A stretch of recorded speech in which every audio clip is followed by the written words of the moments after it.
அடுத்து வந்து 2வது வந்து ஃபஸ்ட்டு வந்து மேத்தமெட்டிக்ஸில் 30 கேள்வி கேட்பாங்கன்னு சொன்னோம். ஸோ அது வந்து எந்த மாதிரியான கொஸ்டின்ஸ் எல்லாம் வரும்னு நம்ம பார்த்தோம். இப்போ வந்து பார்த்தீங்க அப்படின்னா 2வது வந்து நம்ம ஜென்ரல் இன்டெலிஜென்ஸ் அண்ட் ரீசனிங் அதை வந்து அதிலிருந்து எப்படியெல்லாம் கொஸ்டின் கேட்கலாம் அப்படின்றத ஒரு சின்ன எக்ஸாம்பிள் மாதிரி நான் கொடுத்துருக்கேன். ஸோ இதெல்லாம் வந்து பேசிக்ஸ், இதெல்லாம் தெரிஞ்சால் தான் அதிலிருந்து கஷ்டமாக வரக்கூடிய அடுத்த கேள்விகளுக்கு நீங்கள் வந்து கரெக்டான ஆன்சர் வந்து பண்ண முடியும். இப்போ வந்து ஃபஸ்ட்டு வந்து ஒப்பீடுகள், அனலாகிஸ் பார்த்தீங்கன்னா இந்த மாதிரியும் கொடுக்கலாம், வேறு டைப் ஆஃப் அனலாகியும் இருக்குது. ஸோ எடுத்துக்காட்டு இப்போ வந்து 10:20 அப்படின்னு சொல்லி சர்வ சமம் 20 அடுத்த நம்பர் என்ன அப்படின்னு சொல்லி கண்டுபிடிக்க சொல்லுவாங்க. ஸோ இது வந்து ஒன்றுக்கொன்று வந்து கொஞ்சம் ஒற்றுமையாக தான் கொடுத்துருப்பாங்க.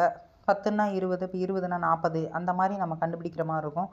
சில நேரங்களில் நிறைய லாஜிக் யூஸ் பண்ணி கண்டுபிடிக்கிற மாதிரி இருக்கும். ஸோ புதுசான லாஜிக்கெல்லாம் இந்த அனலாகியில் வந்து கொடுப்பாங்க. மேக்ஸிமம் வந்து நம்பர் வச்சு கொடுக்கலாம், அப்புறம் ஏபிசிடின்னு சொல்லிட்டு அல்பபெட்ஸை வச்சு உங்களுக்கு கொடுக்கலாம். ஸோ நிறைய வந்து அதில் டைப் இருக்குது. ஸோ அந்த மாதிரி டைப்லலாம் நிறைய கொஸ்டின்ஸ் வந்து நீங்கள் பார்த்துட்டு போயிடுங்க. ஸோ அனலாகிஸ்லேருந்து கொஸ்டின் வந்து ஒரு கொஸ்டின் வர உங்களுக்கு நிறைய வாய்ப்பு இருக்குது. ஒரு கொஸ்டின் 2 கொஸ்டின் கேட்க உங்களுக்கு வாய்ப்பு இருக்குது. அடுத்து 2வது வந்து எழுத்து மற்றும் எண் தொடர்கள், அதாவது அல்பபெட்டிக்கல் அண்ட் நம்பர் சீரியஸ். இந்த நம்பர் சீரியஸுங்கிறது வந்து நம்ம ஏற்கனவே பார்த்த மாதிரி தான் வந்து மேலே நம்பர் சிஸ்டம் பார்த்தோம் இல்லையா. ஸோ அதே மாதிரி இதுலேயுமே வந்து நம்பர் சீரியஸில் வந்து கேட்பாங்க. 2, 4, 6, 8, 10 அந்த மாதிரி நம்பர் சீரியஸில் கேட்பாங்க. அப்படி இல்லைன்னா ஏபி சிடி இஎஃப் நெக்ஸ்ட்டு கோடு விட்டுட்டு நெக்ஸ்ட்டு வந்து டேஷ் போட்டுட்டு அடுத்து வந்து என்ன வரும் அப்படின்ற மாதிரி கேட்பாங்க. ஸோ இப்போ வந்து அல்பபெட்ஸ் யூஸ் பண்ணி கேட்பாங்க. அப்படி இல்லை அப்படின்னா 4 லெட்டராக கூட உங்களுக்கு கேட்கலாம். அப்படி இல்லைன்னா பொறுத்துக மாதிரி கூட உங்களுக்கு கேட்கலாம். ஸோ ஏபிசிடி வந்து இஜெட் வரைக்கும் எழுதி வச்சுட்டு ஏக்கு வந்து நம்பர் 1 அப்படின்னு போட்டுட்டு அப்படியே ஆரம்பித்து அப்படியே இஜெட் வரைக்கும் நீங்கள் நம்பர் போட்டு வச்சுக்கிட்டீங்க அப்படின்னா எந்த மாதிரியான கொஸ்டின் கேட்டாலும் எப்படி வந்து கொடுத்துருக்காங்கிறத நீங்கள் அனலைஸ் பண்ணி சொல்லிடலாம். சில நேரங்களில் வந்து 2 நம்பரை கூட்டி அடுத்த நம்பர் போட்டிருப்பாங்க. சில நேரங்களில் வந்து நிறைய வந்து வித்தியாசமான லாஜிக்ஸ் வந்து பயன்படுத்தி அவங்க போட்டிருப்பாங்க. ஸோ ஒரு எழுத்தோடைய வேல்யூவை வந்து மொத்தமாக கூட்டி அந்த வேல்யூக்கு என்ன எழுத்து வருதோ அந்த எழுத்தை வந்து கொடுத்துருப்பாங்க. ஸோ இந்த மாதிரியெல்லாம் வந்து இந்த எழுத்து மற்றும் அல்பபெட்டிக்கல் அண்ட் நம்பர் சீரியஸில் வந்து கேட்கறதுக்கான வாய்ப்புகள் அதிகமாக இருக்குது. அடுத்து வந்து கோடிங் டிகோடிங் வந்து ரொம்ப கொஞ்சம் ஈஸின்னு சொல்லலாம், கொஞ்சம் கஷ்டம்னு சொல்லலாம். கோடிங் டிகோடிங்கை பொறுத்த வரைக்கும் நம்ம ரொம்ப வந்து ஈஸியாக அண்டர்ஸ்டாண்ட் பண்ணி அதை வந்து புரிஞ்சு அதை வந்து போடணும். கோடிங் டிகோடிங்கில் பார்த்திங்கன்னா அதுலேயுமே வந்து நிறைய வெரைட்டி ஆஃப் டைப் வந்து இருக்குது. கோடிங் டிகோடிங்கில் சிலது வந்து ஏஐ பிஐ சிஐ டிஐ அப்படின்னு கொடுத்துட்டு இப்போ அதுக்கு நேராக ஐ ஆம் ஏ குட் கேர்ள் அப்படின்னு ஒரு லைன் கொடுத்துருப்பாங்க. ஸோ அதை வந்து கம்ப்யூட்டரில் வந்து அது ஏஐ பிஐ சிஐ டிஐங்கிற கோடில் எடுக்குது அப்படின்ற மாதிரி கொடுத்துருப்பாங்க. இப்போ வந்துட்டு அதையே மாற்றி கொடுப்பாங்க. அப்போ குட் ஐ ஆம் கேர்ள் அப்படின்னு இருந்தால் எப்படி நீங்கள் எழுதுவீங்க அப்படின்னு கேட்பாங்க. ஸோ இந்த மாதிரியெல்லாம் கொடுத்தாங்க அப்படின்னா அதை கரெக்டாக வந்து நம்பர் படி வரிசைப்படுத்தி எழுதிட்டு அதுக்கப்புறம் வந்து நீங்கள் போட்டிங்கன்னா கரெக்டாக வரும். அதே மாதிரி ஒரு 2 லைன்ஸ் கொடுத்துருவாங்க. அதை இப்போ 1 2 3 4 இருக்குன்னு வச்சுக்கோங்களேன், அதை 3 4 2 3 3 4 2 3ன்ற மாதிரி அரேஞ்ச் பண்ணி எழுதியிருப்பாங்க. ஸோ நெக்ஸ்ட்டு ஒரு இது கொடுத்துருப்பாங்க, அதை நம்ம எப்படி எழுதணும் 3 4 2 3 அப்படின்ற மாடலில் தான் எழுதணும். ஸோ அந்த மாதிரி வர்றது வந்து ஒரு கோடிங் டிகோடிங் மெத்தட். இன்னொன்று வந்து என்னன்னு பார்த்தீங்க அப்படின்னா கோடிங் டிகோடிங்கில் if in a certain language prose is coded at அப்படின்னு கொடுத்துட்டு அந்த ப்ரோஸ் அப்படிங்கிற லெட்டரையே மாற்றி கொடுத்துருப்பாங்க. இல்லாட்டி ஒரு 2 லெட்டர் மாற்றி கொடுத்துருப்பாங்க, ஒரு 3 லெட்டர் மாற்றி கொடுத்துருப்பாங்க, பின்னாடி இருந்து முன்னாடி வரைக்கும் கொடுத்துருப்பாங்க, இல்லை முன்னாடி இருக்கிறத பின்னாடி கொடுத்துருப்பாங்க. ஸோ அந்த மாதிரி வந்து சேஞ்ச் பண்ணி கொடுத்துருப்பாங்க. அப்படின்னா ப்ரோஸ் அப்படிங்கிற லெட்டரை நாங்கள் இப்படி எழுதுகிறோம், அப்போ லைட் அப்படின்ற ஒரு கோடை வந்து நீங்கள் எப்படி எழுதுவீங்க அப்படின்னு ஆப்ஷன்ஸில் கொடுப்பாங்க. ஸோ அந்த இதை வந்து நம்ம கண்டுபிடிச்சி எழுதணும்.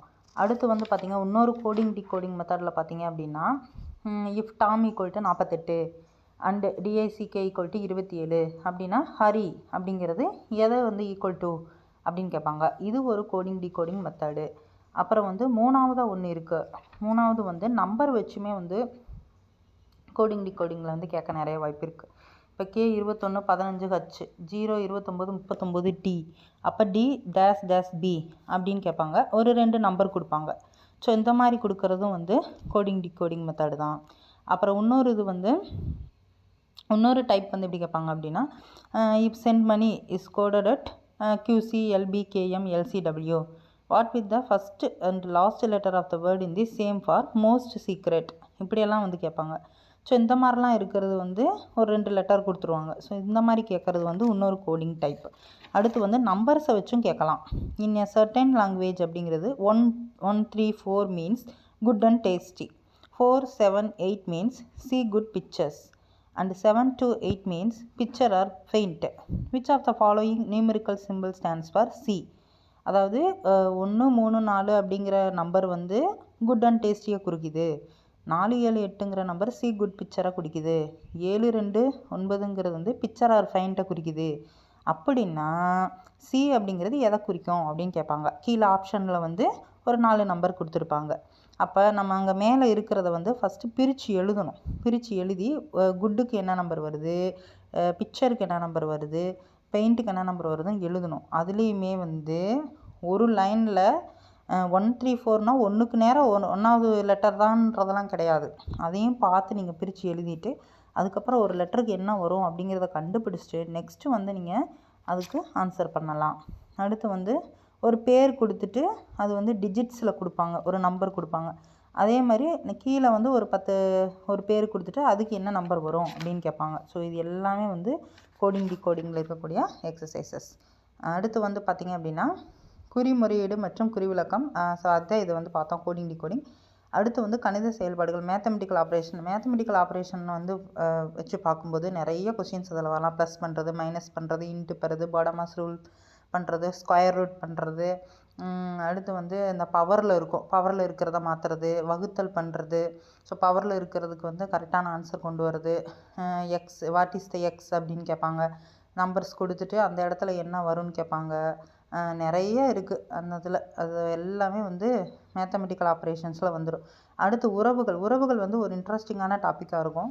இப்போ வந்து ஏக்கு வந்து பி வந்து தாய், பிக்கு வந்து சி வந்து மகன், சிக்கு வந்து டி வந்து மகள். அப்படி என்றால் ஏ டிக்கு என்ன உறவு அப்படின்னு கேட்பாங்க. ஸோ ரிலேஷன்ஷிப்பில் வந்து நீங்கள் நிறைய கற்றுக்க வேண்டியிருக்கு. தாய் தந்தை உறவை வந்து எப்படி போடணும், மகன் மகளை வந்து எப்படி எழுதணும், சித்தப்பா சித்தியை வந்து எப்படி எழுதணும். ஸோ அந்த இதெல்லாம் வந்து ஒரு ட்ராயிங் மாதிரி நீங்கள் போட்டு மனசில் பதிய வச்சுக்கிட்டால் மட்டும்தான் அவங்க கேட்குற கொஸ்டினுக்கு வந்து நீங்கள் ஃபஸ்ட்டு ட்ராயிங் பண்ணால் தான் வந்து உங்களுக்கு கரெக்டான சஜஷன் கிடைக்கும். ஸோ வந்து அதை பண்ணிவிட்டு நீங்கள் வந்து அந்த ஆன்சர் என்ன அப்படின்னு பார்த்தீங்க அப்படின்னா உங்களுக்கு ஈஸியாக வந்து அண்டர்ஸ்டாண்ட் ஆகிடும்.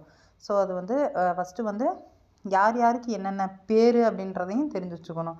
அங்கிள்னால் என்ன, ஆன்ட்டினா என்ன, சிஸ்டர், பிரதர், அப்புறம் வந்து ஹஸ்பண்ட் அண்ட் ஒய்ஃபுக்கு என்ன சிம்பிள்.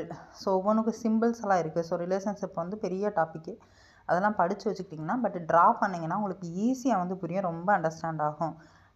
ரிலேஷன்ஷிப்பில் வந்து அந்த மாதிரி கொஸ்டின்ஸ் எல்லாம் கேட்பாங்க. இது வந்து ஒரு டைப்பு. இன்னொரு டைப் எப்படின்னா யாரை பற்றியுமே சொல்ல மாட்டாங்க.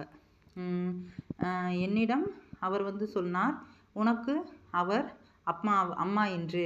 அப்படி என்றால் எனக்கு அவர் என்ன உறவு அப்படின்னு பொதுவாக வந்து காமனாக எடுத்து சொல்லுவாங்க. ஸோ அதுக்கு வந்து ட்ராலாம் பண்ண முடியாது. ஒன்லி வந்து சஜஷன் பண்ணி இந்த இது யார் இருப்பாங்க அப்படிங்கிற மாதிரி நம்ம வந்து அசியூம் பண்ணிட்டு தான் அதை வந்து ஆன்சர் சொல்கிற மாதிரி இருக்கும். ஸோ அந்த கொஸ்டின்ஸ் வந்து அந்த மாதிரி ரிலேஷன்ஷிப்பில் டைப் 1 டைப் 2ல் கேட்பாங்க. அடுத்து வந்து சிலாஜிசம் அப்படிங்கிறது வந்துட்டு ஒரு ட்ராயிங் பண்ணி கண்டுபிடிச்சா கொஞ்சம் ஈஸி. கிட்டத்தட்ட வந்து வென் டயக்ராம், சிலாஜிசம் கொஞ்சம் வந்து சேமாக தான் வரும். பட் வென் டயக்ராம் அப்படிங்கிறது வந்து ஒரு 3 இது கொடுப்பாங்க. அந்த இதில் வந்து நம்ம வந்து ட்ரா பண்ணிவிட்டு அதிலேருந்து வந்து கன்க்ளூஷன் கொடுப்பாங்க, ஸ்டேட்மெண்ட் கொடுப்பாங்க, கன்க்ளூஷன் கொடுப்பாங்க. ஸோ அதிலிருந்து எடுத்து எழுதுகிற மாதிரி வரும் வென் டயக்ராம். இல்லைன்னா நார்மலாக வந்து வென் டயக்ராம் இங்கே ஆர்ஆர்பியில் கேட்ட வரைக்கும், நான் பார்த்த வரைக்கும் ஒரு 3 கொடுத்துருவாங்க. இப்போ வந்து பென்சில், டேபிள் அப்படின்னு கொடுத்துருவாங்க. பென்னுங்கிறது என்னது, ஒரு எழுதுறது. பென்சிலுங்கிறது என்னது, ஒரு எழுதுறது. டேபிளுங்கிறது என்னது, அது வச்சு எழுதுறது. ஸோ வேறு.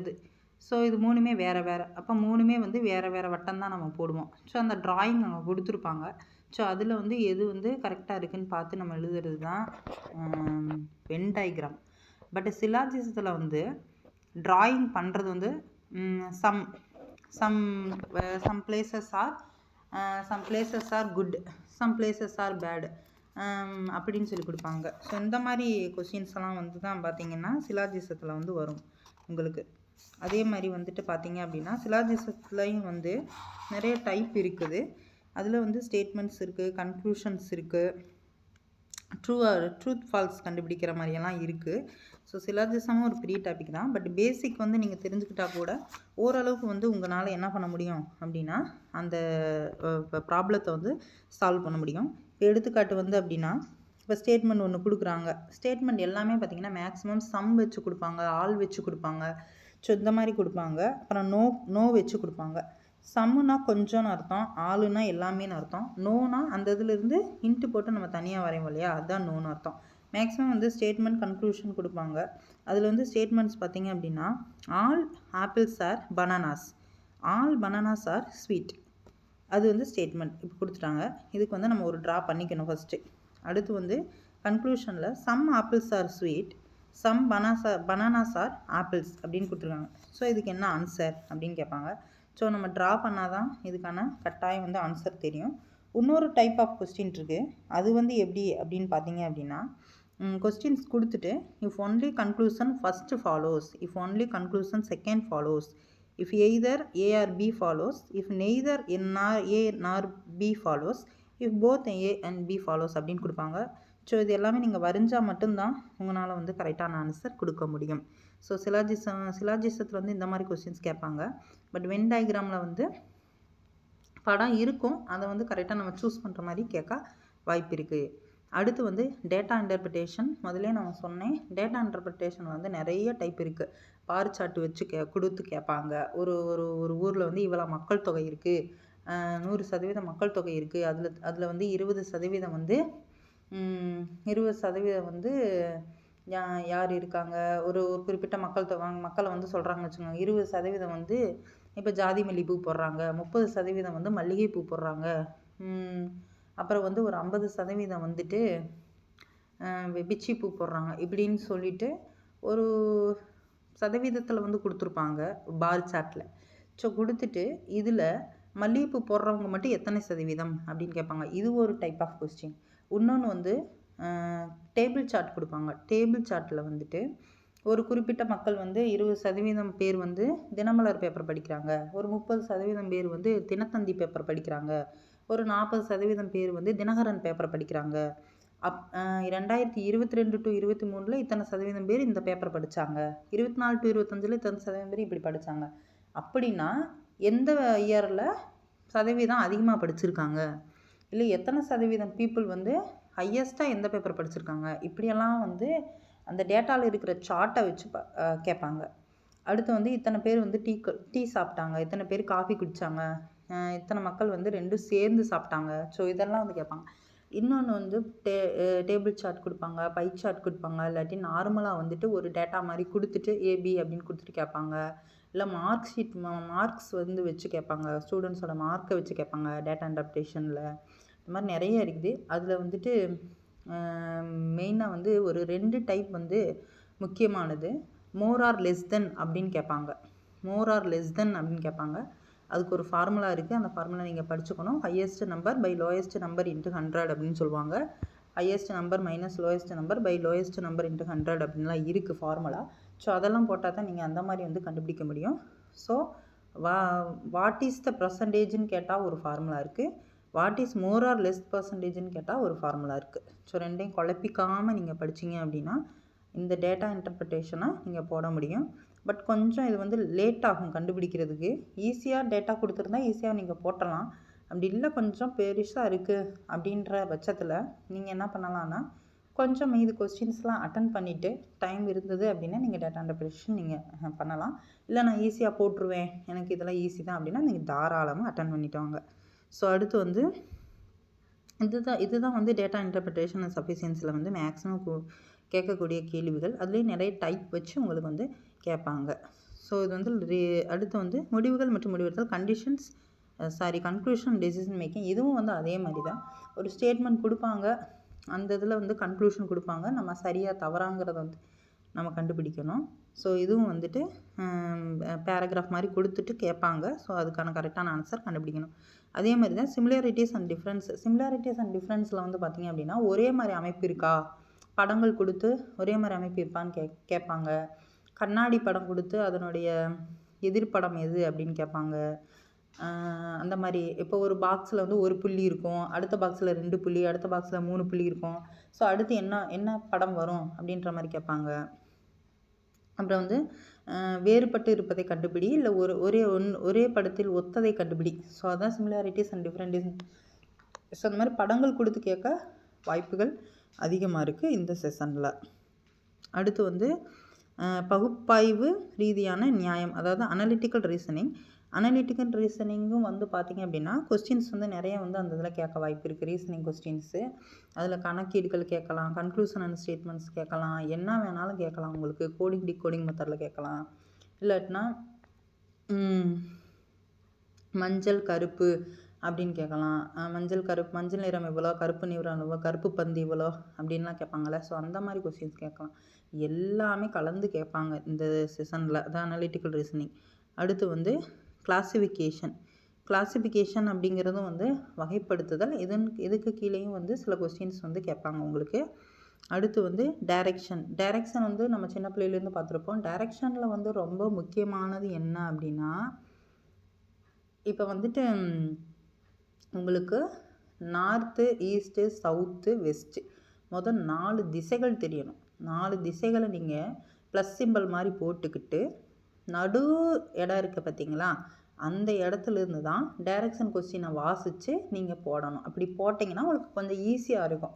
நார்மலாக நீங்கள் ட்ரா பண்ணும்போது தப்பு விட்டுருவீங்க. ஸோ ப்ளஸ்ஸிலிருந்து நீங்கள் நடுவுலேருந்து ஆரம்பிங்க.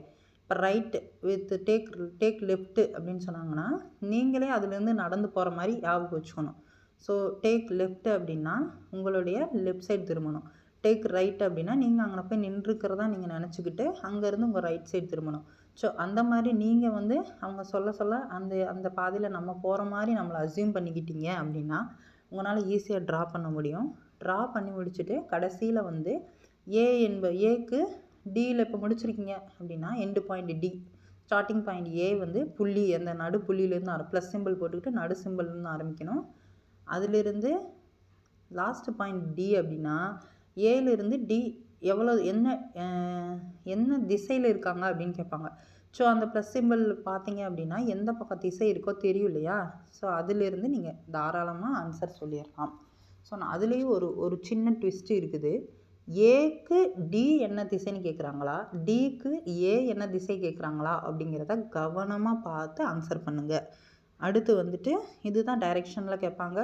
ஸோ ஒரு பையன் நடக்கிறது, ஒரு கார் போகிறது, இப்படி என்ன வேணாலும் கேட்கலாம் அந்த டைரெக்ஷனில். அடுத்து வந்து கூற்று, வாதங்கள் மற்றும் அனுமானங்கள், ஸ்டேட்மெண்ட், ஆர்குமெண்ட் அண்ட் அசியூம்ஷன். கிட்டத்தட்ட வந்து ஸ்டேட்மெண்ட், ஆர்குமெண்ட்டு, அப்புறம் similarity, conclusion and decision making, அப்புறம் வந்து இது எல்லாமே வந்து மேக்ஸிமம் பார்த்திங்கன்னா ஒரு ஸ்டேட்மெண்ட் கொடுத்துட்டு கன்க்ளூஷன் கொடுப்பாங்க. அதுலேருந்து நம்ம சூஸ் பண்ணுற மாதிரி இருக்கும். ஸோ இந்த மாதிரி கொஸ்டின்ஸ் எல்லாமே நீங்கள் மாடல் பார்த்துட்டு நீங்கள் எக்ஸாமுக்கு போங்க.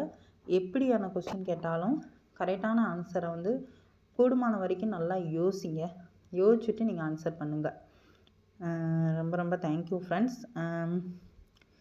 இப்போ இந்த மாதிரி நான் கொடுத்துருக்கேன், லைட்டாக எழுதி கொடுத்துருக்கேன். அடுத்த தடவை வந்து உங்களுக்கு நல்லாவே உங்களுக்கு தனியாகவே உங்களுக்கு நோட்ஸ் மாதிரி எடுத்தே உங்களுக்கு நான் போட்டு விட்றேன். ஸோ அடுத்து பார்த்திங்க அப்படின்னா அவ்வளோதான். இதுக்கு பின்னாடி வந்து இன்னும் வந்து ஜென்ரல் சயின்ஸ் தான் இருக்குது. ஜென்ரல் சயின்ஸில் வந்து பார்த்திங்க அப்படின்னா அதில் வந்து 20 கேள்விகள் உங்களுக்கு கேட்பாங்க. இயற்பியல், வேதியியல், உயிரறிவியல். அது வந்து பார்த்திங்க அப்படின்னா இயற்பியல், வேதியியல்லாம் வந்து இது எல்லாமே வந்து 10th சிபிஎஸ்சி சிலபஸ்லேருந்து படிக்கணும் அப்படின்னு சொல்லியிருந்தாங்க. அதாவது 6வதுலேருந்து 10ஆம் வகுப்பு வரைக்கும். பட்டு புக்கு கிடைக்காதவங்க என்ன பண்ணணும்னு தெரியல.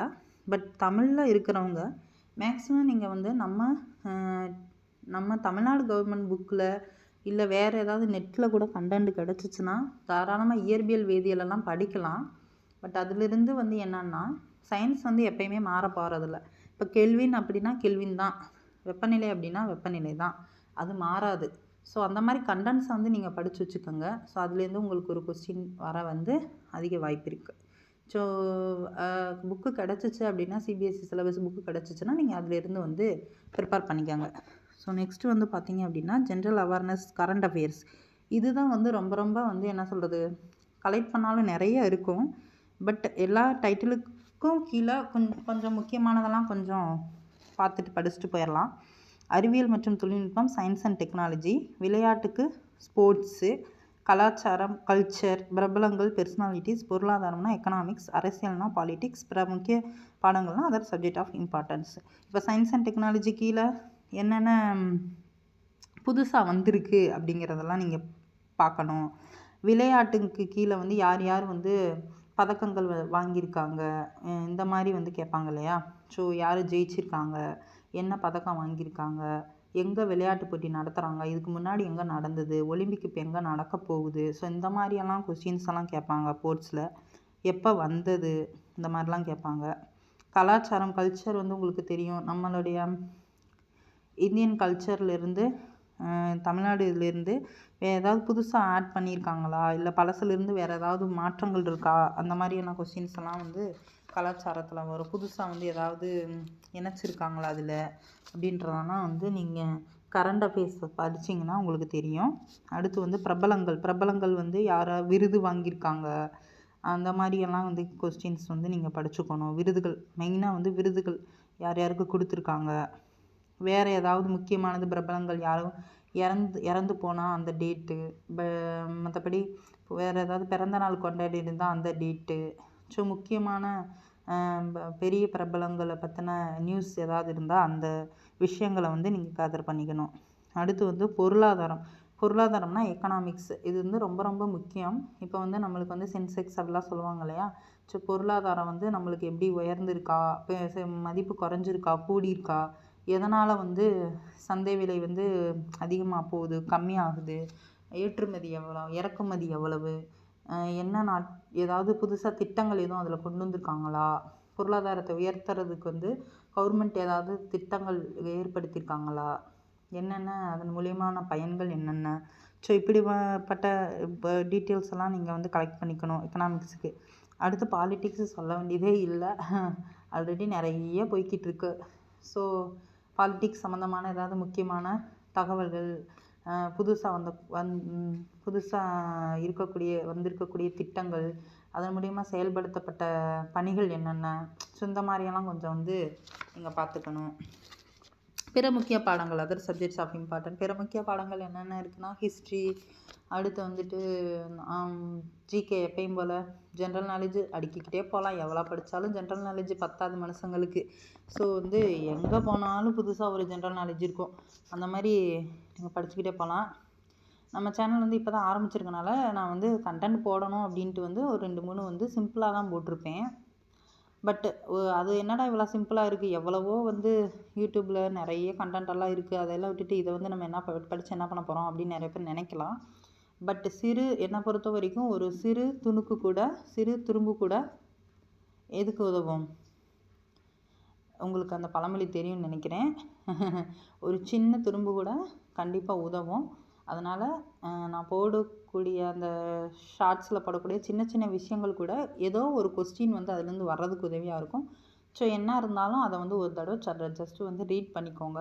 நான் அதில் என்ன போட்டிருக்கேன்னா நீர்க்கடிகாரம், இந்த தண்ணீர் கடிகாரம் இதெல்லாம் எப்போ பயன்படுத்தப்பட்டது, இந்த ஓடோமீட்டர்னால் என்ன, ஸோ இந்த மாதிரி சும்மா கிடைச்சதை வந்து நான் போட்டிருக்கேன். அடுத்தடுத்து வந்து பார்த்திங்கன்னா நல்லா வந்து தரமானதாக எடுத்து உங்களுக்கு வந்துட்டு நான் அப்லோட் பண்ணுறேன். வீடியோஸ் வந்து கண்டிப்பாக அந்த மாதிரி ஃபுல்லாக எக்ஸ்பிளைன் பண்ணி தான் நான் போட போகிறேன். எக்ஸ்பிளைன் பண்ணி மீன்ஸ் இந்த மாதிரி வெறும் சொல்லி மட்டும் போடாமல் கண்டிப்பாக அடுத்தடுத்த தடவை உங்களுக்கு மாடலோட எழுதியே வந்து நான் வந்து எக்ஸ்பிளைன் பண்ணி போடுறேன்.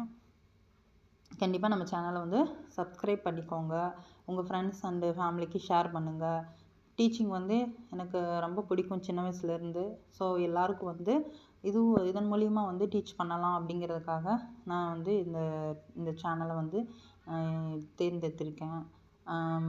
நம்ம சேனல் நேம் ஃபுல் நேம் வந்து கல்வித்திரை டீச்சிங் சேனல் அப்படின்னு ஃபுல்லாகவே டைப் பண்ணணும்.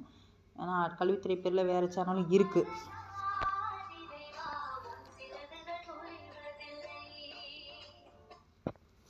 ஸோ வீடியோ பார்த்த எல்லாத்துக்கும் மிகப்பெரிய நன்றி. Thank you so much. அடுத்த வீடியோவில் பார்க்கலாம்.